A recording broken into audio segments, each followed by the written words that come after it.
Alright, so it's Sunday, Saturday. I put out that fishing video. I caught a bunch of striper. I went out later that night, my birthday, and had fun. Stayed out a little late, probably till about midnight, not too late.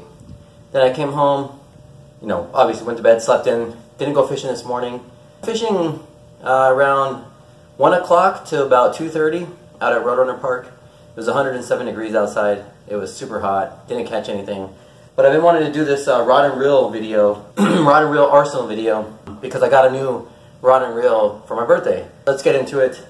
I have an Ugly Stick GX2 with the Shakespeare, it was a GX235 spinning reel. So this was just a cheap set that I bought at Walmart early on in my fishing career. It's a good rod. I still take it out when I do some striper fishing with anchovies, and I usually let the kids use it, but I don't really use it much for bass fishing anymore. I do use this rod right here. It's the Bass Pro Shops Enticer rod. I got it for about $40 at Bass Pro Shops, and it's just a cheap set that I found on sale at Bass Pro Shops when they were having a sale, and I use it all the time for my drop shotting or really finesse lures when I go out fishing. I don't always take it with me, but I do. You've seen me catch many a fish on this, so it's a $40 combo. Anybody can afford to buy maybe even a cheaper combo than this. Like I think this might have been cheaper. This one was like, maybe this one's worth $60.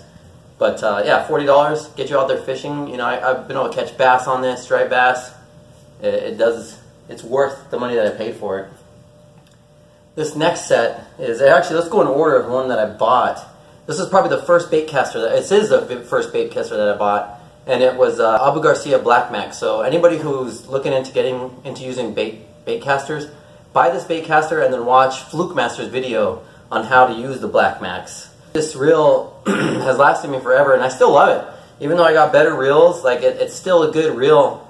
I usually throw braid on it, and I put it on this Ugly Stick GX2 rod. This is my braid rod. This is my power rod.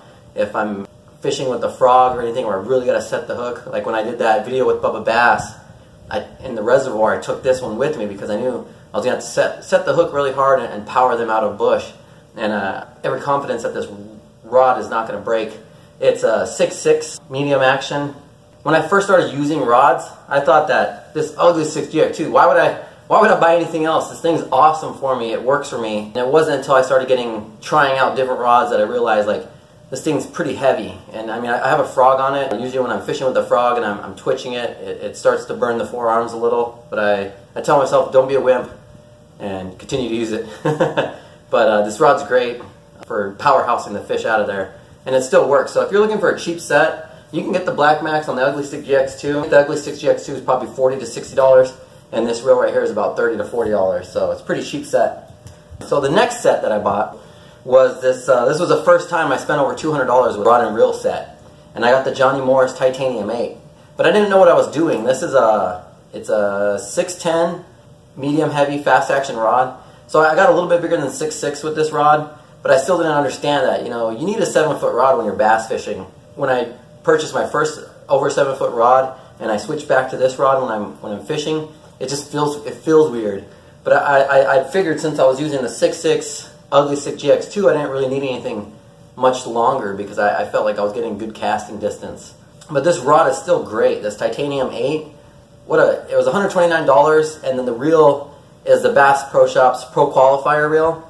I got it on sale for I think $98, but now they sell it even cheaper now. And I know a lot of people that swear by these Pro Qualifier reels. I know people that have, that's all they use.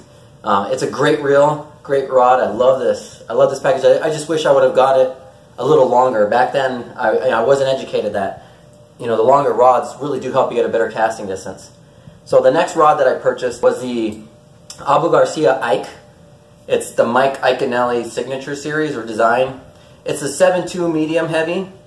At 7.2, it's got the micro guides. This rod is amazing, and I can't say enough about it. It's fragile though. I broke the first one that I purchased. I got snagged under my boat, and I tried to rip it out like I do with the Ugly Stick GX2, and I broke the rod. So this is my second one, and it's $129. It's really expensive. And I got the Revo SX, Abu Garcia Revo SX.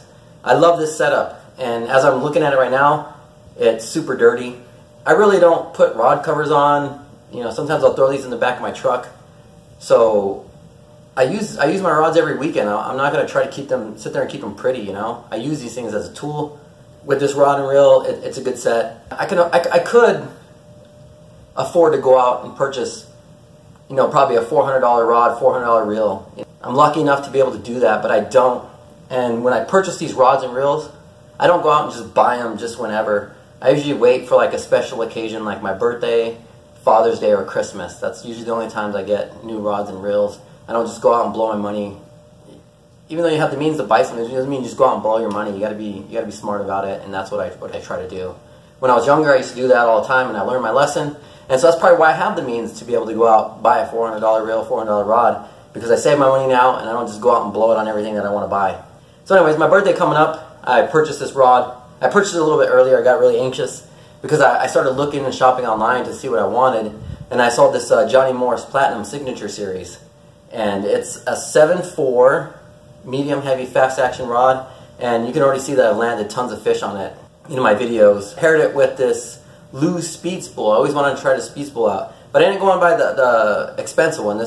So the rod was about $129, and then the reel was $119. But there was another one a grade above this. And actually, this one was $100, and the other one was $119. I probably should have went with the $119. It would have looked, but I thought this black reel would look better with the red rod, but it was that white loose reel with green. I should have got it. That would have looked pretty cool. But I'm happy with this. So this is the SSG1SH loose speed spool, and so far my experience with this is it's smooth. I did drop it in the water at Saguaro, and now it's making a funky whistling sound when I cast it. I think you can hear it in the videos. But when I was using it today, it wasn't making that sound, so I hope it went away. If anyone has any suggestions, when you get your reel wet like that, like it accidentally fell in the water, and then I pulled it back out and shook it, but it's kind of making that little whistling noise. If anybody has any suggestions, I have reel butter, and I took apart this Daiwa Lexa 100HS. I don't think I mentioned this one, sorry. I took this one apart, and I put that reel butter in it, because the same thing was happening to this. Actually, what happened with this was, in my experience with this Daiwa Lexa, so I'm kind of digressing from that other reel and rod, but this Daiwa Lexa 100HS, I was casting it really hard one time. The reel like engaged as I was casting really hard, and I could hear it. It like grinded the brakes. So every time after that I would cast, it was making this really grindy noise and really kind of high squeaky noise. So I took this reel apart. I had some of that reel butter, kind of like grease. I put it in the reel, and when I put it back together, like now if I'm reeling and I'm reeling in a really heavy lure, it kind of starts slipping a little. So I think I greased up some of the wrong parts. So I'm reluctant to do that with this new reel. But if you have any suggestions on how to get rid of that squealing noise, or what's the proper parts that I need to lube up, please let me know in the comments. This was it. This was my birthday rod with this loose speed spool and this Platinum Signature Series. As I continue to purchase more rods and try different reels out, I feel like I'm getting to know that, yeah, you need a over 7-foot rod for bass fishing. It's so much more of a difference. I don't think I'll ever go 8 foot, but maybe I need to try. Maybe I need to stop. Maybe I should stop being so conservative about it and try an 8-foot rod. Maybe I'd like that for frog fishing or something. But anyways, that's my rod, reel, and arsenal. It's not extravagant, so just because, you know, you go out and buy 100 rods and reels doesn't mean you need to do it. And this is just to show people out there that even on a budget, you can go out and you can purchase rods and reels over time and build up your collection, and still have a good collection of rods and reels, and still be able to go out there even with the cheaper stuff and catch bass the same you would with the better rods and reels.